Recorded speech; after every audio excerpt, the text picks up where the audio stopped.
Увеличить уставный капитал гарантийного фонда путем дополнительной эмиссии простых акций на 550 миллионов сомов и предложить Нацбанку выкупить дополнительную эмиссию акций. Такое распоряжение подписал премьер Мухаммед-Калый Абылгазиев. Открытое акционерное общество «Гарантийный фонд» создано в 2016 году с уставным капиталом 72 миллиона сомов. На сегодняшний день его уставный капитал составляет 582 миллиона.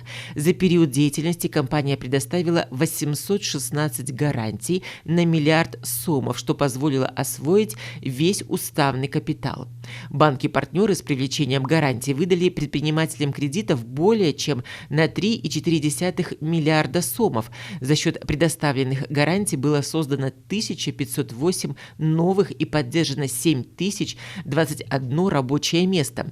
Дополнительная капитализация гарантийного фонда будет способствовать увеличению количества гарантий, росту объема кредитов со стороны банков-партнеров, объема гарантийного портфеля, количества создаваемых и поддержанных рабочих мест.